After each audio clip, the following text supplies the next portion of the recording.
ओवैसी के गढ़ में कमल की बल्ले बल्ले।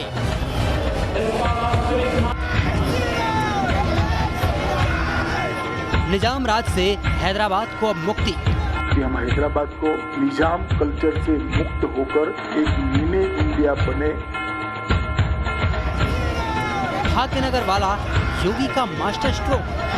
अगर फैजाबाद अयोध्या हो सकता है, अगर इलाहाबाद प्रयागराज हो सकता है, तो हैदराबाद भी भाग्यनगर फिर से बन सकता है।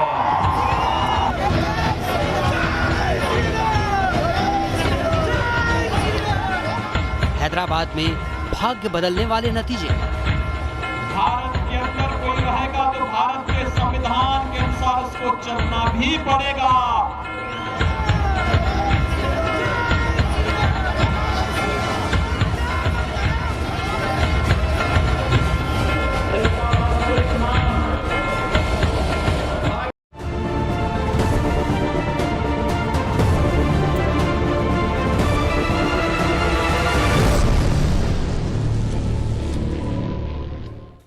न्यूज नेशन पर आपका स्वागत है। आपके साथ मैं हूं राकेश पांडे। दोपहर के 12 बज चुके हैं और दोपहर 12 बजे बाद बदलाव हैदराबाद में। और क्या ये बदलाव की हुंकार अब पूरे दक्षिण भारत में सुनाई देगी? बड़ी खबर इस वक्त की यह है, ग्रेटर हैदराबाद नगर निगम चुनाव में बड़ा उलटफेर होने जा रहा है। रुझानों में बीजेपी ने बहुमत हासिल किया है। 80 सीटों पर बीजेपी आगे चल रही है। टीआरएस को 34 सीटों पर बढ़त मिली है। ओवैसी की पार्टी सिर्फ 18 सीटों पर आगे चल रही है।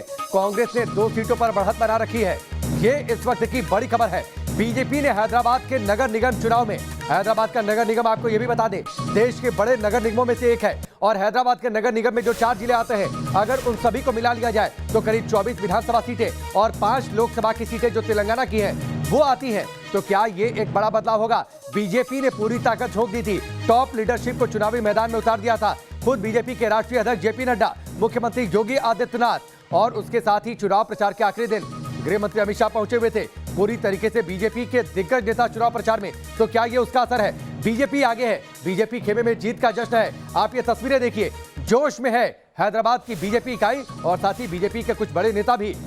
संबित पात्रा ने ट्वीट भी किया है और भाग्य लक्ष्मी देवी की तस्वीर को उन्होंने अपने ट्विटर पर लगाकर भाग्यनगर ट्वीट कर दिया है। काउंटिंग चल रही है, बैलेट से ये पूरा चुनाव हुआ है। लेकिन बड़ा सवाल तीसरी तस्वीर को लेकर, सवाल ये कि हैदराबाद जो कि ओवैसी का गढ़, क्या उसमें बीजेपी ने सेंधमारी कर दी है? जहां पर सारे इक्के ओवैसी के फिट बैठते थे, आखिरकार इस बार फेल क्यों? तो बड़ी खबर यह है कि हैदराबाद निकाय चुनाव के रुझानों में बीजेपी ने बहुमत हासिल किया है। बीजेपी में जीत का जश्न शुरू हो गया है। संबित पात्रा ने ट्वीट किया है। बीजेपी प्रवक्ता संबित पात्रा ने भाग्य लक्ष्मी देवी की तस्वीर अपने ट्विटर अकाउंट से साझा की है और उसके साथ ही उन्होंने लिखा है भाग्यनगर। आपको यह भी बता दें कि दरअसल जब यूपी के मुख्यमंत्री योगी आदित्यनाथ पहुंचे हुए थे हैदराबाद, जब उन्होंने चुनावी रैली की थी तो उन्होंने ये कहा था कि जब इलाहाबाद का नाम प्रयागराज हो सकता है, फैजाबाद का नाम अयोध्या हो सकता है, तो हैदराबाद का नाम भाग्यनगर क्यों नहीं हो सकता? तो क्या यह माने कि इसीलिए बीजेपी के दिग्गज नेता जोश में है? और क्या इसीलिए बीजेपी के राष्ट्रीय प्रवक्ता संबित पात्रा ने, आप ये तस्वीर देखिए, आपसे थोड़ी देर पहले उन्होंने ट्वीट की है और इस ट्वीट में उन्होंने भाग्य लक्ष्मी देवी की तस्वीर साझा की है और उसके साथ ही उन्होंने ऊपर लिखा है भाग्यनगर। भाग्य लक्ष्मी देवी मंदिर, आपको यह भी बता दें कि ये हैदराबाद में जो चार मीनार है उसके ठीक पास में यह मंदिर मौजूद है। और जब अमित शाह पहुंचे हुए थे तो उन्होंने अपने दौरे की शुरुआत यहीं से की थी।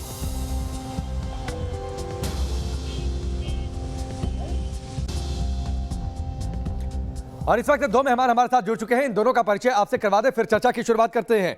बीजेपी के प्रवक्ता नवीन जी हमारे साथ जुड़ चुके हैं, आपका बहुत बहुत स्वागत है। और साथ ही हाजी आरिफ अली हमारे साथ जुड़ चुके हैं जो कि ओवैसी की पार्टी से हैं, उनके पार्टी के नेता हैं। सबसे पहले आरिफ जी, मैं आपके पास से शुरुआत करता हूं। क्या हो गया आपके गढ़ में?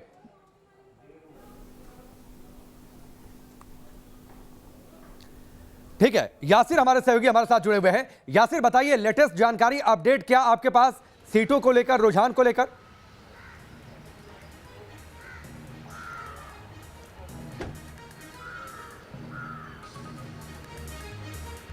देखिए राकेश जी, अभी भी जो है बीजेपी बारी बढ़त बनाए हुए है। जिस तरह से रुझान सामने आ रहे हैं उससे लगता है कि जिस तरह से शुरुआत की थी बीजेपी ने, वो उस बढ़त को आगे भी बनाए रख रही है। और अगर ऐसा ही चलता रहा तो इस बार जो है हैदराबाद में जो है बीजेपी अच्छी तरह से बड़ी बढ़त से जो है चुनाव जीत जाएगी। हालांकि अभी बहुत टाइम है जब तक काउंटिंग कंप्लीट हो जाएगी, लेकिन जिस तरह से रुझान हम सुबह देख रहे हैं, जब शुरुआत हुई थी और अब करीब 3 घंटे बाद भी जो है बीजेपी बढ़त बनाए हुए है, तो कहीं ना कहीं साफ नजर आ रहा है कि जिस तरह से चुनाव प्रचार किया था बीजेपी ने, हैदराबाद में तमाम आला नेता पहुंचे थे बीजेपी के, उसका फायदा साफ दिख रहा है यहाँ पर। ठीक है, चलिए यासिर मैं आपके पास आता हूं। नवीन जी हमारे साथ जुड़े हैं, भारतीय जनता पार्टी के प्रवक्ता। नवीन जी, खुश तो बहुत होंगे आप, समित पात्रा ने भाग्य लक्ष्मी देवी की तस्वीर भी साझा कर दी है, तो मान ले कि अब तो भाग्यनगर नाम बदल ही दिया जाएगा। वहाँ की जनता ने बदल दिया है राकेश भाई, और जो निजाम संस्कृति उससे मुक्ति पाने की तरफ चल रही है। हैदराबाद और तेलंगाना की जो जनता है वो अब चाहे टीआरएस हो या फिर जो है असदुद्दीन ओवैसी साहब की पार्टी हो, किसी को नहीं चाहती है। वो सबका साथ, सबका विकास, सब पे विश्वास के साथ जो नरेंद्र भाई मोदी इस देश के अंदर काम कर रहे हैं, किसानों के लिए कर रहे हैं, गरीबों के लिए कर रहे हैं, मजदूरों के लिए कर रहे हैं, मध्यम वर्ग के लोगों के लिए कर रहे हैं, सभी के लिए कर रहे हैं, उस पर उनको विश्वास है। देश की सीमाएं जिसके अंदर सुरक्षित है उस पर विश्वास है। राज्यों का बढ़ता हुआ विकास, राज्यों में होते हुए डेवलपमेंट, उस पर राज्य सरकार के निरंकुशताओं के बावजूद, बहुत सारी राज्य सरकारें ठीक से काम नहीं कर रही हैं, उसके बावजूद जिस प्रकार से केंद्र मदद कर रहा है, वहाँ की जनता भी समझती है कि भाजपा ही भाग्य लक्ष्मी और भाग्य उदय का कारण है। इसलिए भावनगर बदले, नाम बदल जाए, उसको अच्छी बात है, वो बदलना चाहिए। वहाँ की अगर जनता चाहती तो नाम बदला भी जाएगा, लेकिन मैं समझता हूं कि भारतीय जनता पार्टी जिस प्रकार से तेलंगाना में प्रचंड बहुमत के साथ जीत रही है। नहीं नवीन जी, दरअसल जिस तरीके से चुनाव प्रचार आगे बढ़ा था, जिस तरीके से चुनाव प्रचार के दौरान बातें हुई, कहा तो यही गया कि हैदराबाद एक लिटमस टेस्ट है और इसके जरिए बीजेपी पूरे दक्षिण में अपने भाग्य को बदलना चाहती है, इसीलिए अपनी टॉप लीडरशिप को एक निकाय चुनाव में उतार दिया था। नहीं, बिल्कुल ठीक। देखिए, चुनाव छोटा हो या बड़ा, ये उन लोगों के लिए होगा जो सत्ता की दौड़ में भागते हैं, जिसको सेवा करनी है, जो सेवा के लिए चलता है, जो छोटा और बड़ा चुनाव नहीं देता। हमारे यहाँ चाहे स्थानीय निकाय का चुनाव हो, चाहे लोकसभा का चुनाव हो, सभी महत्वपूर्ण है। वो इसलिए कि जब आप जन सेवा के भाव से काम करते हैं, तो चाहे स्थानीय इकाई में काम करना हो, चाहे विधायिका में काम करना हो, चाहे लोकसभा में काम करना हो, पूरा काम करना हो, उसकी रिस्पॉन्सिबिलिटी है। नरेंद्र भाई मोदी तो वैसे भी सबके कार्ड चेक करते रहते हैं, आपने कितना काम किया साल भर में, 2 महीने में रिव्यू करते हैं। तो जब सबको रिव्यू करना है, सबको मेहनत करनी है, सबको सेवा करनी है, तो फिर ये छोटा बड़ा चुनाव में बड़ा नेता आया, छोटा नेता आया नहीं, भाजपा तो कार्यकर्ताओं की पार्टी है। दूसरी एक बड़ी महत्वपूर्ण बात, नहीं नवीन जी, चलिए मैं आगे आपसे चर्चा करता हूं, हर निकाय चुनाव। सही कहा कि दक्षिण में भारत का भाग्य उदय शुरू हुआ है और वो भाग्य लक्ष्मी जी के यहीं से हुआ, इसमें कोई दो राय नहीं है। और हम ये मान के चलते हैं कि दक्षिण भारत में भाजपा बड़ी पार्टी। ठीक है नवीन जी, हर निकाय चुनाव में बीजेपी अपनी टॉप लीडरशिप को तो नहीं उतारती है, इसलिए हैदराबाद में अगर टॉप लीडरशिप को उतारा गया ओवैसी के गढ़ में, तो जाहिर सी बात है इसके राजनीतिक मायने हैं। मैं आपसे चर्चा करता हूं, विनोद बंसल जी हमारे साथ जुड़ चुके हैं और साथ ही अजमल खान जो ओवैसी की पार्टी से हैं वो हमारे साथ फोन लाइन पर जुड़ चुके हैं। मैं आता हूं नवीन जी। अजमल जी बताइए क्या हो गया? ओवैसी तो कह रहे थे डेमोक्रेटिक स्ट्राइक करेगी हैदराबाद की जनता, अब तो हो गया डेमोक्रेटिक स्ट्राइक, मानेंगे आप अभी भी इसे? नहीं, डेमोक्रेटिक स्ट्राइक चल रही है, अभी फाइनल नहीं हुआ है। तो अगर जो भी जनता डिसाइड कर देगी वो मानना है, यही डेमोक्रेसी का मतलब है। नहीं ओवैसी के कहने के मायने तो कुछ और थे ना, उन्होंने तुलना स्ट्राइक से, जो सर्जिकल स्ट्राइक हुई थी उसके आधार पर उन्होंने कह दिया था ये डेमोक्रेटिक स्ट्राइक और वो होगी भारतीय जनता पार्टी पर। अभी भी अब आप लोगों को लगता है कि हैदराबाद की जनता बदलाव चाहती थी, आपके गढ़ में बीजेपी ने सेंध लगा दी? अभी तक जो रुझान आ रहे हैं उससे जो बात आप कह रहे हैं ऐसा लगता है, लेकिन अभी भी हम पिछली बार 44 सीट पे थे ना, 18 पे अभी भी आगे चल रहे हैं आप ही के चैनल के हिसाब से। तो ये सही है कि अभी जो रुझान आ रहे हैं उसमें बीजेपी बढ़त बनाए हुए, यही डेमोक्रेसी है, यही डेमोक्रेटिक रिफॉर्म है, यही डेमोक्रेसी है भाई। डेमोक्रेटिक स्ट्राइक यही है। अगर पब्लिक चाहती है भारतीय जनता पार्टी को तो भारतीय जनता पार्टी आएगी, उसमें कौन सी बात। चलिए अच्छी बात है, अच्छी बात है अजमल जी, आप ये बात कह रहे हैं तो बिल्कुल अच्छी बात है। नवीन जी कोई छोटी सी प्रतिक्रिया देना चाहे तो जरूर दीजिए, फिर मैं विनोद बंसल का रुख करता हूं। मैं राकेश भाई स्वागत कर लेता हूं, और दूसरी बात ये भी मैं कहना चाहता हूं कि जो दक्षिण भारत में जिस प्रकार से कुछ पार्टियों ने मिलकर के दक्षिण भारत का विकास खत्म कर दिया था, उसकी शुरुआत हुई है।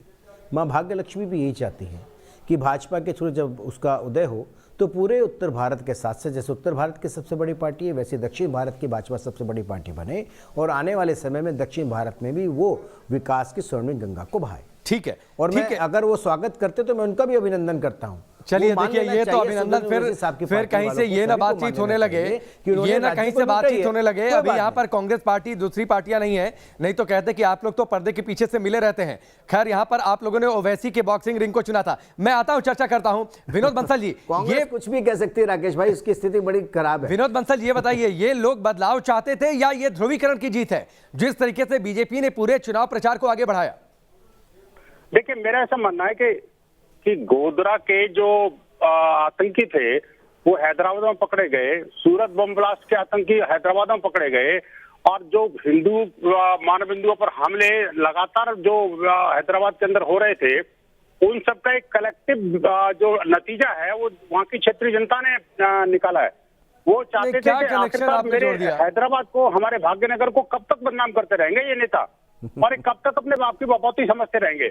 आखिरकार जनता का जो लोकतंत्र है, और लोकतंत्र के अंदर जनता की चलती है।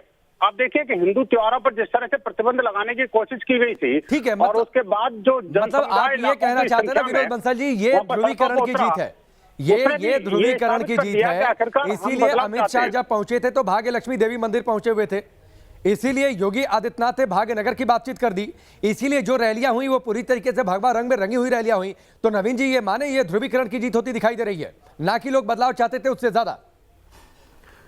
नहीं, देखिए, वहाँ के लोग बदलाव चाहते थे, ये बात सत्य है। और ये भी सत्य है कि जिस प्रकार से किसी भी राज्य के अंदर जब कोई सरकार चुन करके आती है, चुनने के बाद किसी भी वर्ग का व्यक्ति उसके लिए एक समान रूप से उसके विकास की बात करनी चाहिए, पर उन राज्यों की सरकारों ने नहीं किया। मेरे से पहले जो बोल रहे थे विनोद जी, वो सही बोल रहे हैं कुछ चीज़ों में कि भाई आपने उस राज्य में जाकर के केवल एक वर्ग को बढ़ाने का काम किया, ये दुर्भाग्यपूर्ण है। आपको सबके लिए विकास की बात करनी चाहिए। दूसरी बात राकेश भाई, आप मुझे इतना छोटी सी एक बात बता दीजिए कि चाहे दूसरी पॉलिटिकल पार्टियों के साथ आप एक तरफ खड़े होते हैं देश के विरोध में जाकर के, जो देश विरोधी पार्टियां हैं, देश विरोधी संगठन की बात करते हैं, उनके साथ खड़े हो जाते हैं, और जब आप चुनाव में आते हैं तब आप अच्छी अच्छी बातें करते हैं कि लोगों के मुंह रखे, क्या समझ नहीं आता उनको क्या बोल रहे हैं आप। सब जानते हैं कि देश का विकास कौन कर रहा है, सब जानते हैं कि राज्य का विकास कौन कर रहा है, सब ये भी जानते हैं कि वहां पर आईटी इंडस्ट्री बड़ी बढ़नी चाहिए थी हैदराबाद के अंदर, सब जानते हैं कि वहां का विकास होना चाहिए था। चलिए ठीक है नवीन जी, एक बड़ी खबर आ रही है, बड़ी खबर आ रही है, हो सकता है आपके चेहरे की मुस्कान थोड़ी सी फीकी पड़ जाए। एक मिनट में आता हूं। बड़ी खबर यह है कि हैदराबाद नगर निगम चुनाव में बड़ा उलटफेर हो रहा है। बैलेट काउंटिंग जो अब चल रही है उसमें टीआरएस ने बढ़त बनाई है। बैलेट काउंटिंग में टीआरएस 21 सीटों पर आगे है, बैलेट काउंटिंग में बीजेपी 13 सीटों पर आगे है, ओवैसी की पार्टी बैलेट काउंटिंग में 7 सीटों पर आगे है। तो देखिए अभी मतगणना चल रही है और ये पूरा चुनाव जो ग्रेटर हैदराबाद म्युनिसिपल कॉर्पोरेशन यानी जीएचएमसी का जो पूरा चुनाव था, यानी ये जो पूरा चुनाव था, ये बैलेट पेपर पर ये पूरा चुनाव था।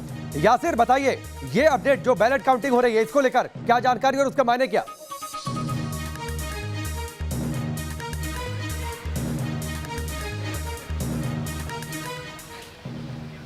जी बिल्कुल, देखिए जिस तरह से मैं आपको बता रहा था कि जो पहले 2 घंटे के रुझान थे वो पोस्टल बैलेट के थे, और अब जो रुझान सामने आ रहे हैं, ये जो वोटिंग हुई थी 1 दिसंबर को जिन्होंने वोट डाले थे हैदराबाद में, उसके रुझान आ रहे हैं, जिसके मुताबिक टीआरएस जो है 31 सीटों पर आगे है, एआईएमएम जो है 20 सीटों पर और बीजेपी 15 सीटों पर आगे है। तो आगे भी जो है ऐसा उलटफेर हो सकता है, क्योंकि जिस तरह से वोटिंग काउंटिंग हो रही है।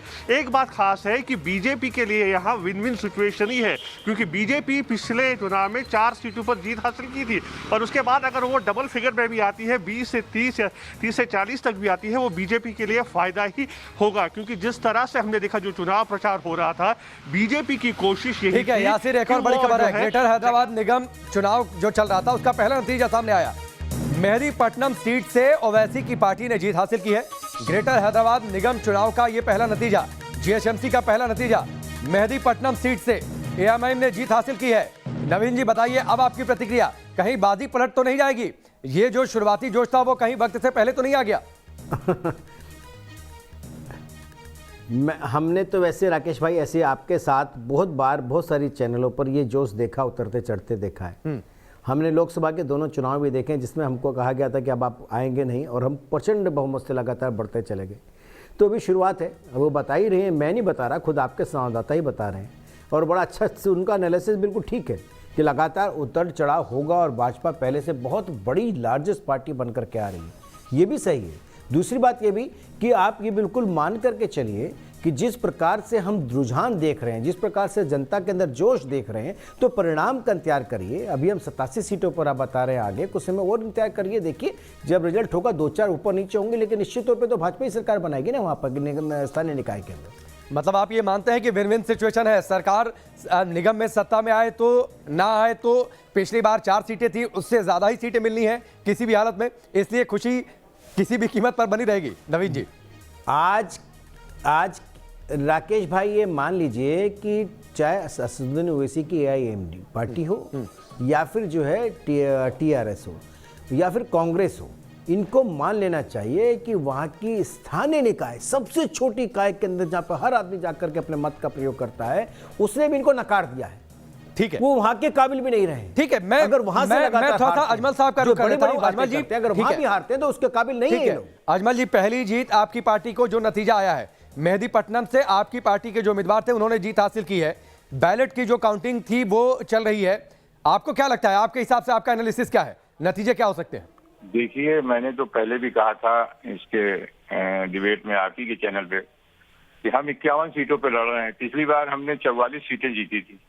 हमें ये उम्मीद है कि हम 44 बरकरार रखेंगे और उससे आगे बढ़ेंगे। बाकी नहीं, लेकिन एक बात तो तय है ना अजमल जी, आप लोग बीजेपी की बढ़त को रोक नहीं पा रहे हैं, इतना तो तय है।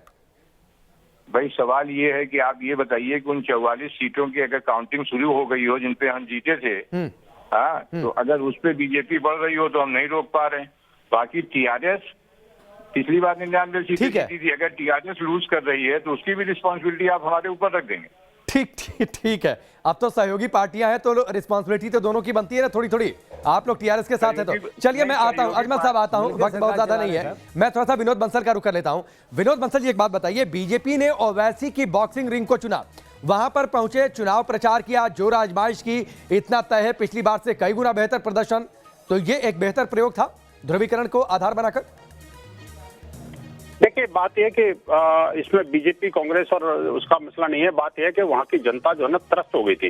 वास्तव में देखा जाए तो ये जो PFI की गतिविधियां और जिस तरह से राष्ट्र विरोधियों का जो गढ़ हैदराबाद बनाया जा रहा था, उससे निजात पाने के लिए लोग आगे आए हैं। नहीं, अगर तेजस्वी सूर्या ये कहते हैं, विनोद जी, अगर तेजस्वी सूर्या ये कहते हैं भाग्यनगर बनाने को तुली हुई है, जिन्ना के अवतार है, तो जाहिर सी बात है आप ध्रुवीकरण को आधार तो बना रहे हैं। जो है, मैं आपके बात ठीक से सुन नहीं पा रहा हूँ, एक्चुअली कोई ऑडियो गलत आ रहा है। मैं ये कह रहा हूँ कि तेजस्वी सूर्या, आपको मेरी आवाज आ रही है? अगर तेजस्वी सूर्या ये कहते हैं कि ओवैसी जिन्ना के अवतार हैं, तो जाहिर सी बात है आधार तो ध्रुवीकरण को बनाया जा रहा है। मुझे कह रहे हैं जी, आपसे ही कह रहा हूँ। हाँ राकेश जी, देखिए बात यह कि वो ओवैसी के बारे में दुनिया को पता है कि वो क्या है और किसके अवतार हैं, और उनका खानदानी जो बैकग्राउंड है वो क्या है, और उनकी पार्टी का नाम क्या है। इन सब चीजों से बड़ा पता लगता है कि वो बात तो सेकुलरिज्म की करते हैं और एक पार्टी मुसलमानों की रिप्रेजेंट करते हैं, तो संविधान की करते हैं और संविधान को तोड़ने वालों के साथ खड़े होते हैं। बात तो डेमोक्रेसी की करते हैं और डेमोक्रेटिक मूल्यों का ही वो उल्लंघन करते हैं। चलिए विनोद जी, चर्चा आगे काफी है।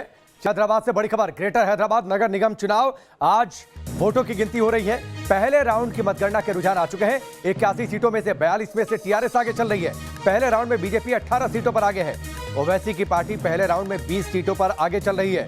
तो ये बड़ी खबर, बड़ा बदलाव, हैदराबाद निकाय चुनाव, GHMC greater Hyderabad municipal corporation का चुनाव और उसके नतीजे आज आ रहे हैं। आज वोटों की गिनती चल रही है। पहले राउंड की मतगणना पूरी हो चुकी है।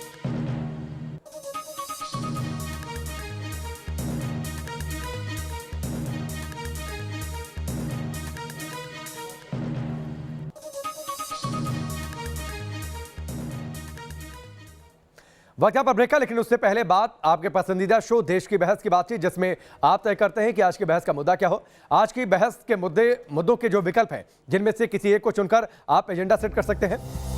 पहला विकल्प है हैदराबाद चुनाव में किसका चमका भाग्य, किसानों से वार्ता के बीच कौन भड़का रहा है, और तीसरा विकल्प है आपके सामने कोरोना वैक्सीन किस किस को मिल पाएगी।